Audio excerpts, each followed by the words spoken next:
Olá, bom dia, feliz ano novo! Está começando o primeiro Século News edição especial de 2015. E hoje você vai ver como estão as Filipinas e o Sri Lanka, os próximos destinos do Papa Francisco. Vai conhecer também a história de uma mulher que sobreviveu a um genocídio e ainda perdoou o homem que matou toda a família dela. E nós vamos viajar ainda até um local da Roma Antiga que foi todo restaurado. E para começar, vamos conhecer o perfil dos novos cardeais nomeados pelo Papa Francisco. Eles recebem o título em 14 de fevereiro. O Papa Francisco começou 2015 anunciando a lista dos que em breve serão cardeais. Ao todo, são 15 bispos e arcebispos de 14 países diferentes. Além de seus papéis em casa, cardeais são os principais conselheiros do Papa. E as escolhas do Papa são significativas por muitas razões, especialmente porque incluem países que nunca tiveram um cardeal ou nações com uma minoria cristã, do Vietnã até a Etiópia. A lista inclui Dominique Mamberti, que serve como prefeito da Signatura Apostólica. Na verdade, ele é o único novo cardeal nomeado de dentro da Cúria Romana. Da Nova Zelândia, Adshele John Doe serve como arcebispo de Wellington. O arcebispo de Morelia, do México, Alberto Soares Inda, também está na lista. Das Ilhas Tonga vem Soane Patita Paine Mafi, que aos 53 anos será o mais jovem do Colégio dos Cardeais. Os países representados também incluem Itália, Tailândia, Portugal, Uruguai, Espanha, Panamá e Cabo Verde. Essa lista se completa com 5 novos cardeais da Europa, 3 da Ásia, outros 3 da América Latina, 2 da África e 2 da Oceania. Não há novos cardeais dos Estados Unidos ou do Canadá. Além dos novos 15 cardeais, outros 5 arcebispos aposentados também serão criados cardeais pelo Papa Francisco, mas eles não serão cardeais eleitores, o que significa que não vão votar em um eventual conclave. Os indicados não são oficialmente cardeais, entretanto. Eles vão assumir seu novo papel durante um consistório realizado em um sábado, 14 de fevereiro, no Vaticano. Após 10 anos do tsunami no Oceano Índico, que causou a morte de mais de 200 mil pessoas em vários países, o Papa Francisco inicia o ano visitando os sobreviventes do Sri Lanka, um dos países afetados pela catástrofe. Como parte de sua primeira viagem apostólica de 2015, o Papa Francisco vai visitar o Sri Lanka de 13 a 15 de janeiro, antes de ir para Filipinas por alguns dias. O Sri Lanka tem uma população de cerca de 20 milhões de pessoas, cerca de 1 milhão católicos. Na verdade, o cristianismo chegou no meio de guerras, catástrofes e até mesmo colonizações pelos impérios portugueses, holandeses e britânicos. Quando os portugueses chegaram ao nosso país, a maior parte do litoral do Sri Lanka foi convertido ao catolicismo. Depois fomos colonizados pelos holandeses. Naquela época, a igreja do Sri Lanka sofreu uma série de perseguições. Igrejas foram demolidas e as pessoas foram torturadas. Muitos sofreram problemas para praticar a fé publicamente. Um padre do século XVII, o Beato José Vaz, que era um sacerdote missionário da Índia, teve um papel fundamental para a difusão da fé. Ele será canonizado pelo Papa Francisco em 14 de janeiro, fazendo dele o primeiro santo do Sri Lanka. Dele recebemos a fé. Ele veio da Índia e ele se converteu. Ele foi a pé por todo o Sri Lanka e ele converteu um monte de gente ao catolicismo. Apesar de anos de guerras e catástrofes naturais, como o tsunami que atingiu em 2004, o país manteve-se resistente, encontrando força na fé. Durante a guerra, a única coisa que as pessoas tiraram do sofrimento foi a fé.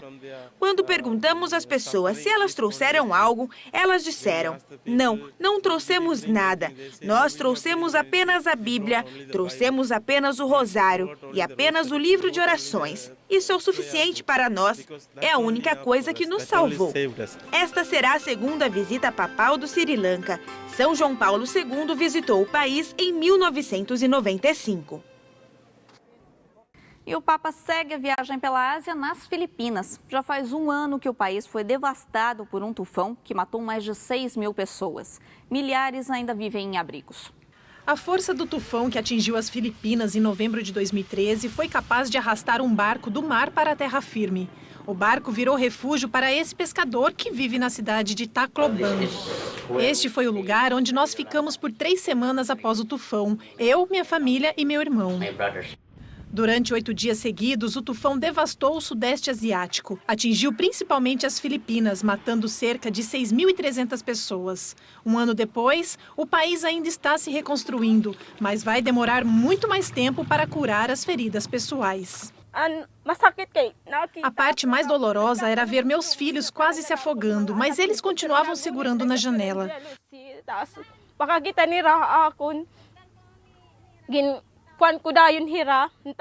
Quando cheguei até eles, os agarrei e socorri um de cada vez com uma barra de metal que fez a gente flutuar.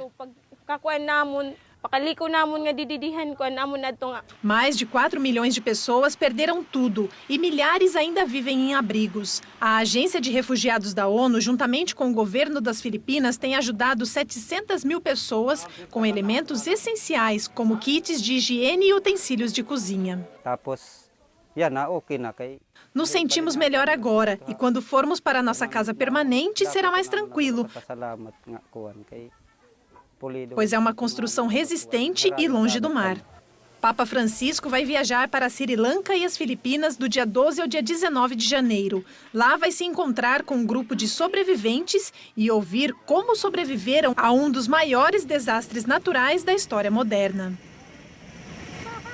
Por falar em viagem, você já deve ter visto em algumas reportagens a entrevista coletiva que o Papa dá durante as viagens de avião.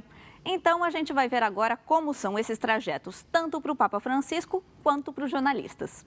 Mais de 2.000 anos atrás, São Pedro, o primeiro Papa, viajou em um barco. Agora, o meio de transporte é muito mais rápido. O primeiro Papa a pegar um avião como pontífice foi Paulo VI em 1964, quando foi para a Terra Santa. Anos mais tarde, João Paulo II iria quebrar recordes, fazendo 104 viagens internacionais. Bento XVI viajou para fora da Itália em 24 ocasiões. Sua primeira viagem foi para Colônia, na Alemanha, e a última foi para o Líbano. O Papa Francisco disse uma vez que não era muito bom em viagens, mas agora ele parece estar bastante acostumado com isso e até carrega sua bagagem pessoal a bordo. O chamado avião papal não é de propriedade do Papa. O Vaticano o aluga de uma companhia aérea local, geralmente a Alitalia. Quando o Papa está no seu caminho de volta, ele geralmente usa um avião de propriedade de uma grande companhia aérea do país visitado. É um avião como qualquer outro. A única diferença notável é que a parte da frente leva o escudo papal. Para a maioria dos passageiros, o voo não é para dormir, mas para trabalhar. Na rota para o seu destino, o Papa se reúne habitualmente com os repórteres para destacar os principais pontos de sua viagem. E toda vez ele faz algumas piadas durante a entrevista. No caminho de volta a Roma, a coletiva pode durar de 20 minutos a 1 hora. É um tempo para refletir sobre a viagem e outras questões relativas à igreja. Momentos após o fim da coletiva, os jornalistas não perdem tempo. Eles às vezes usam os telefones via satélite para transmitir o título ou mesmo para entrar ao vivo na rádio ou na televisão durante o voo. Se o tempo permitir, também se pode desfrutar de um almoço ou jantar preparado especialmente para o voo. Para aqueles que querem apenas descansar, há a opção de costume de ler um livro ou simplesmente assistir um filme. Se possível, alguns jornalistas optam por usar o tempo livre para se recuperar do fuso horário do país visitado, porque quando saem do avião, eles têm de estar prontos para dar a grande notícia. Daqui a pouco você vai ver a história de Imaculée, uma sobrevivente do genocídio em Ruanda. Até já!